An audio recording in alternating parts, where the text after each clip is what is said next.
ನಾನು ನನ್ನ ಕುಟುಂಬದ ಜೊತೆ ಇದ್ದಾಗ ಚಿಕ್ಕ ಪುಟ್ಟ ವ್ಯತ್ಯಾಸಗಳು ಬರ್ತಾ ಇರೋವಲ್ಲಿ ಅದನ್ನೇ ಹತ್ತಿರವಾಗಿ ಉಪಯೋಗಿಸ್ಕೊಂಡು ರೇವಣ್ಣವರು ನನ್ನ ಮೇಲೆ ನನ್ನ ಕುಟುಂಬದವ್ರ ಜೊತೆ ಕೇಸನ್ನು ಹಾಕ್ಸಿದ್ರು.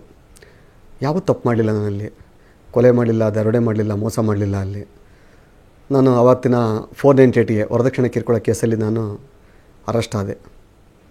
ಅರೆಸ್ಟಾಗಿ ಆವತ್ತಿನ ಟೈಮ್ನಲ್ಲಿ ಆ ಸೆಕ್ಷನ್ಗೆ ಬೇಯ್ಲಿಲ್ಲ, ಜೈಲಿಗೆ ಹೋಗ್ಬೇಕಾಗಂತು.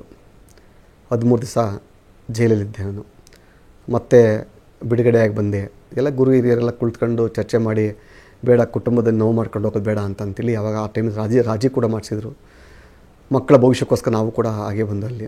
ಆದರೆ ನನ್ನ ರೇವಣ್ಣನ ವೈಷಮ್ಯ ತಪ್ಪಲಿಲ್ಲ, ನಾನು ಹೆದರಲಿಲ್ಲ. ಅವತ್ತಿನ ನಾನು ಭಾಳ ಕಿಚ್ಚಲ್ಲಿ ಹೋರಾಟ ಮಾಡ್ತಾಯಿದ್ದೆ. ನಾನಲ್ಲಿ 2010ರಲ್ಲಿ ಮತ್ತೊಮ್ಮೆ ಪುನಃ ಕ್ಲಾಶ್ ಆಯಿತು. ಅಲ್ಲಿ ನನ್ನನ್ನು ಬೆಂಗಳೂರಿಗೆ ಬಂದು ಅರೆಸ್ಟ್ ಮಾಡಿದ್ರು. ನನ್ನ ಯಾವುದೋ ಒಂದು ಕೇಸಲ್ಲಿ ಹಾಕೊಂಡು ಹಲವಾರು FIR ಮಾಡಿಸಿದ್ರಲ್ಲಿ. ಇದಕ್ಕೆ ಅಂತಲೇ ರೇವಣ್ಣವರು ಹಲವಾರು ಜನ ವಕೀಲರು ಮಾಡಿಕೊಂಡಿದ್ದಾರೆ. ಅಲ್ಲಿ ಇವತ್ತು ರೇವಣ್ಣವ್ರು ಜೈಲಿಗೆ ಸೇರೋ ಪರಿಸ್ಥಿತಿ ಬಂದಿದೆ. ಆ ವಕೀಲರುಗಳು ಯಾರು ಕಾಣ್ತಾ ಇಲ್ಲ ಇವತ್ತು. ಅವರು ನಾನು ಅವತ್ತು ತೀರ್ಮಾನ ಮಾಡಿದೆ, ಬೆಂಗಳೂರು ರಾಮಚಂದ್ರಪುರದಲ್ಲಿ ಮನೆ ನಂದು ಬಾಡಿಗೆ ಮನೆಯಲ್ಲಿದ್ದೆ.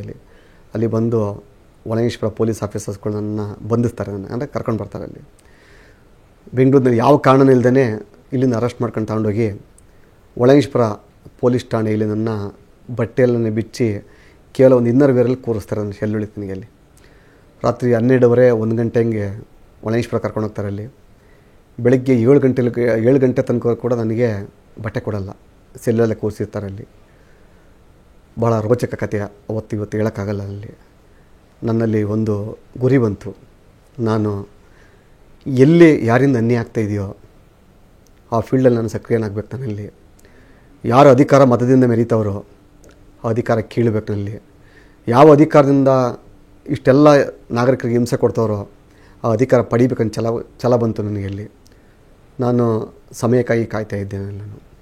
ಆದರೆ ಅವತ್ತಿನ ಪರಿಸ್ಥಿತಿಯಲ್ಲಿ ನನ್ನ ಕುಟುಂಬದವರಾಗಿರ್ಬೋದು, ನನ್ನ ಸುತ್ತಮುತ್ತ ಯಾರೂ ಕೂಡ ನನಗೆ ಶಕ್ತಿ ತುಂಬುವಂಥರಿಲ್ಲ. ಯಾಕೆಂದರೆ ಅಲ್ಲಿ ನಿಸ್ಸಹಾಯಕರು, ಆರ್ಥಿಕವಾಗಿ ಬಲ ಇಲ್ಲ, ಮತ್ತು ದೇಹ ಶಕ್ತಿ ಇಲ್ಲ. ಅಂದರೆ ಒಂದು ಒಡೆದು ಬಡಿದು ನಾವು ಮಾಡ್ತೀವಿ, ಆ ಶಕ್ತಿ ಯಾರಲ್ಲಿಲ್ಲ. ಅಲ್ಲಿ ಇಂಥ ಪರಿಸ್ಥಿತಿಯಲ್ಲಿ ನಾನು ಇವೆರಡನ್ನೂ ಸಂಪಾದನೆ ಮಾಡ್ಬೇಕಂತ ತೀರ್ಮಾನ ಮಾಡಿದೆ. ನಾನಲ್ಲಿ ಫಸ್ಟ್ ಆಸ್ತಿ ಸಂಪಾದನೆ ಮಾಡಬೇಕು. ನಾನು 2006ರಲ್ಲೇ ಒಂದು ಪ್ರಾಪರ್ಟಿ ತೊಗೊಂಡಿದ್ದೇನೆ. ನಾನು ಅವತ್ತೇ ನಾನು ಬೆಂಗಳೂರಲ್ಲಿ ನನ್ನ ರಿಯಲ್ ಎಸ್ಟೇಟ್ ತುಂಬ ಚೆನ್ನಾಗಿತ್ತು. ನನ್ನಲ್ಲಿ ಘಟಾಂಘಟಿ ಲೀಡರ್ಗಳೆಲ್ಲ, ನಾಯಕರೆಲ್ಲ ನನ್ನ ಜೊತೆ ಸಂಪರ್ಕದಲ್ಲಿದ್ದರು. ಪ್ರಾಮಾಣಿಕ ಸತ್ಯ ಮಾರ್ಗದಲ್ಲಿ ನಾನು ಸಂಪಾದನೆ ಮಾಡಿದೆ. ಇವತ್ತು 100 ರೂಪಾಯಿ ಸಂಪಾದನೆ ಮಾಡಿ ಅದನ್ನು 1000 ಮಾಡೋದು, 1000 ಮಾಡಿದರೆ ಲಕ್ಷ ಮಾಡೋದು, ಲಕ್ಷ ಮಾಡಿ ಕೋಟಿ ಮಾಡೋದು, ಹೀಗೆ ಮಾಡಿ ಇವತ್ತು ಒಂದು 85 ಕೋಟಿ ರೂಪಾಯಿ ಆಸ್ತಿ ನಂದಿದೆ. ಇವತ್ತು ನಾನು ಆಸ್ತಿ ಮಾಡಿರೋದು, ಯಾವ ಆಸ್ತಿನ ಕಳೀಲಿಲ್ಲ ನನ್ನಲ್ಲಿ. ಸೊ ಹಾಗಾಗಿ ನಾನು ಒಂದು ಸಲ ನಾನು ಚುನಾವಣೆ ಭಾಷಣದಲ್ಲಿ ಹೇಳಿದೆ, ನನಗೆ ಕಾಂಗ್ರೆಸ್ನಲ್ಲಿ 3 ಬಾರಿ ಟಿಕೆಟ್ ತಪ್ಪಿತು ನನಗೆ ಅಲ್ಲಿ. ಸೊ ಆ ಟಿಕೆಟ್ ತಪ್ಪಿ ಬೇರೆ ಕುಟುಂಬಕ್ಕೆ ಕೊಟ್ಟು. ಕಾರಣ ಯಾಕೆ ಅಂತಂದರೆ ನನಗೆ ಬ್ಯಾಕ್ಗ್ರೌಂಡ್ ಇಲ್ಲ, ಪೊಲಿಟಿಕಲ್ ಬ್ಯಾಕ್ಗ್ರೌಂಡ್ ಇಲ್ಲ ಅಲ್ಲಿ. ಹಾಗಾಗಿ ಜಿ ಪುಟ್ಟಸ್ವಾಮಿಗೌಡರ ಕುಟುಂಬಕ್ಕೆ 3 ಬಾರಿ ಟಿಕೆಟ್ ಕೊಟ್ಟರು. ಅಲ್ಲಿ ನಾನೊಂದು ತೀರ್ಮಾನವನ್ನು ಮಾಡಿದೆ. ಅಲ್ಲಿ ನಾನು ಎಲ್ಲಿ ಸಿಗಲ್ವ ನ್ಯಾಯ ಅಲ್ಲಿ ಇದ್ದರೂ ಪ್ರಯೋಜನ ಇಲ್ಲ ಏನಲ್ಲಿ, ನಾನು ಹೊರಗೆ ಬರಬೇಕು ಅಂತೇಳಿ. ಯಾವಾಗ ಕಾಂಗ್ರೆಸ್ಸು ಮತ್ತು JDS ಮೈತ್ರಿ ಆಯಿತು, ಮೈತ್ರಿ ಆದಾಗ ನಾನು ಹೊರಗೆ ಬಂದೆ. ನಾನಲ್ಲಿ ಹೊರಗೆ ಬಂದು BJP ಪಕ್ಷವನ್ನು ಸೇರಿಕೊಂಡೆ. ನಾನಲ್ಲಿ ಸೇರಿಕೊಂಡು ಪ್ರಾಮಾಣಿಕ ಒಬ್ಬ BJP ಸಕ್ರಿಯ ಕಾರ್ಯಕರ್ತನಾಗಿ ಕೆಲಸ ಮಾಡ್ತಾ ಬಂದೆ.